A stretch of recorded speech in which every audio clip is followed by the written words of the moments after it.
Let me show you in 2 seconds flat why the rich get richer and the poor get poorer. I call it the success cycle. Real fast. Draw yourself 4 squares, put them up on the screen here. You'll notice you've got the word potential up in the left-hand square. Up in the right-hand square is the word action.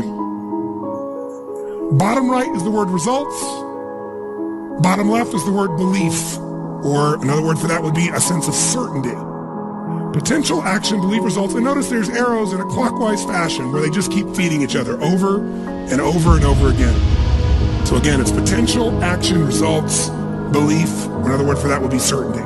Now, do you ever notice how rich people tend to get richer and poor people to get poorer? And I don't just mean rich in financial terms. I mean people that are rich emotionally. Do you ever notice how happy people tend to get happier? And depressed people tend to get more depressed? How many found this to be true? Say aye. It's because the power of momentum and what I'm about to show you. So let me show you something here. What's the potential of any human being? You tell me quick. Unlimited. Do most people's results reflect that true potential? Yes or no? No way. Why? Because most people aren't taking enough what? But is it possible to take a lot of action and still get lousy results? What if you got a salesman that works for you and they walk out and they knock on 100 doors and they say, you wouldn't want to buy anything from me, would you? Or they don't say that verbally, but they say it non-verbally. Is that going to affect their results, yes or no? So it's not enough even to take enough action. Because when we believe it's not going to work, or we're uncertain, does that affect how much of our potential we tap, yes or no? See, if you don't think it's going to work, you're not going to put out a bunch of your energy when you think it's going to fail. And by the way, when you're not sure you tap little potential, do you take little or a lot of action? When you're not sure, when you think it's not going to work, you take massive action or little action? Now, when you take little potential with little action, what kind of results do you get? Little, lousy results. When you get lousy results, what does that do to your belief? You go, see, I told you it wasn't going to work. Told you it was a waste of time. And then, by the way, when you have less belief, how much more potential do you take? More or less? If it's possible, you tap less potential, more or less action. Less. And what happens to your results? They get even what? And now they got worse results. What does that do to your belief? And by the way, now you see the current economy. Isn't it true? Everybody out there is going, oh my God, the results are so bad, it's going to get worse in the future, so I better pull in my horns, there's less potential, so I'm not going to push as hard, I'm not going to take much action, oh my God, I'm getting lousy results with little potential action, oh my God, it's going to get worse. That's what creates a recession, depression, whatever you want to call it. How do you change that? This is where, worry is almost always pointless, because like in each moment, there's either something you can do to solve a problem or there isn't. Right? Now, if there is something to do, well, then just do that thing, right? To solve the problem, right? If there isn't, there's actually nothing to worry about. The worry adds nothing to that situation, right? So if you have a brain tumor, yes, you need to go from one doctor and probably to a second doctor for a second opinion, and you find the surgeon you want, and there's a whole process. You're going to get an MRI, all of it. You're having to deal with a lot of, yes, objectively stressful things, but big picture, we're all in this situation. Life itself is a brain tumor. We're all going to die. We are all going to go on this. We're going to get the full tour. Now, for some of us, some of us will be very lucky, and it will be very orderly and free of pain, and we'll be surrounded by everyone we love. 100 years old. Yeah, it's just going to go perfectly. And for some people, it'll be chaotic and terrifying and short or long. It's every permutation, and I'm not denying that it's rational to have preferences there, right? You do want the orderly, loving, and not untimely unraveling of it all, rather than the opposite. But it's whatever is happening, you have this moment, and then you're thinking. And you're thinking about the future, and you're thinking about the past is the mechanism by which you will truly suffer in each moment. Because it is in fact true to say that even physical pain is something around which you can develop an impressive ability to be equanimous, right? And we also have, we have for extreme pain, we kind of sawing off your limb, after the leeches didn't work. So,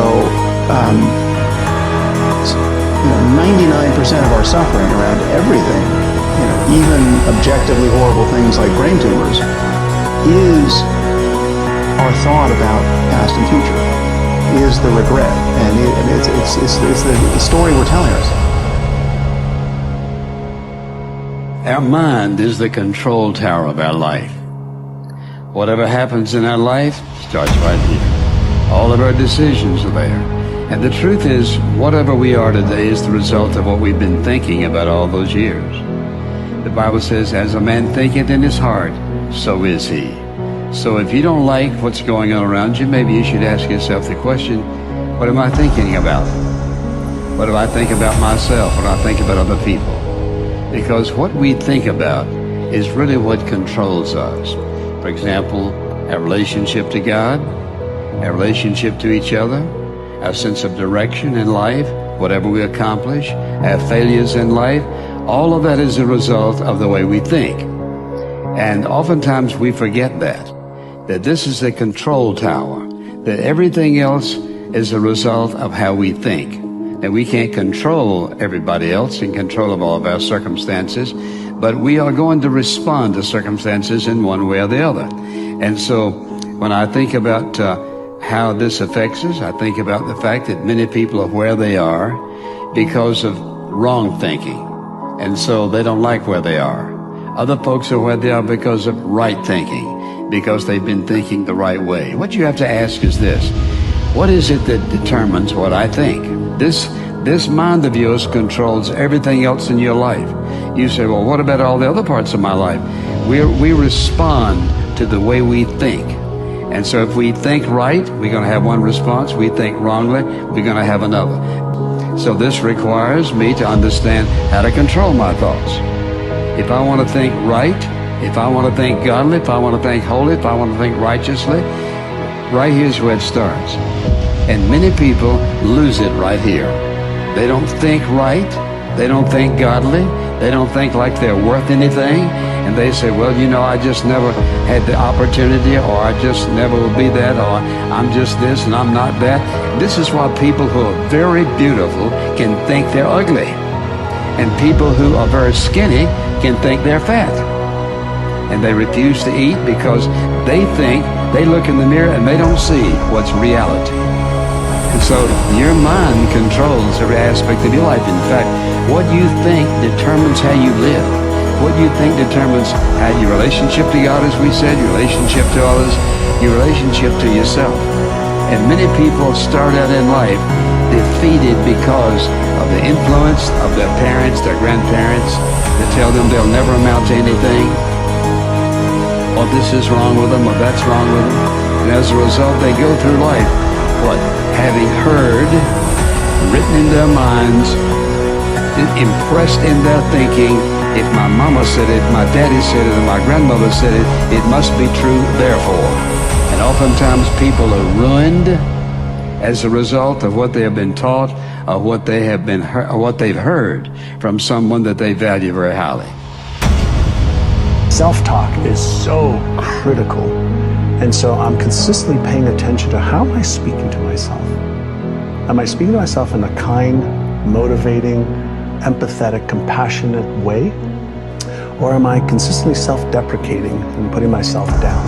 I used to think a lot of it. When I was younger, I'm not good enough, I'm not smart enough, I'm not worthy. Those thoughts, and lots of fear of being embarrassed, fear of failure, fear of being ashamed. And I still have the thoughts every once in a while, especially when I'm setting new goals. Those come up, holy mackerel, they come up so freaking fast. Are you smart enough to achieve that? Are you good enough to achieve that? Even when I got into really diving deep into the brain science and even my new book, I was petrified to release my book. It took me 2 years to write it, because now I'm entering another whole domain of neuroscience and neuropsychology with world-renowned experts that I've worked with for years. But now here I am putting myself out there with, hey, this is neuroscientifically correct. So I had to make sure that it was. But there was a lot of fear. But I understand what the emotion of fear is. It's a subconscious trigger that causes this feeling that I don't like. And it's a go signal for me, not a stop signal for me.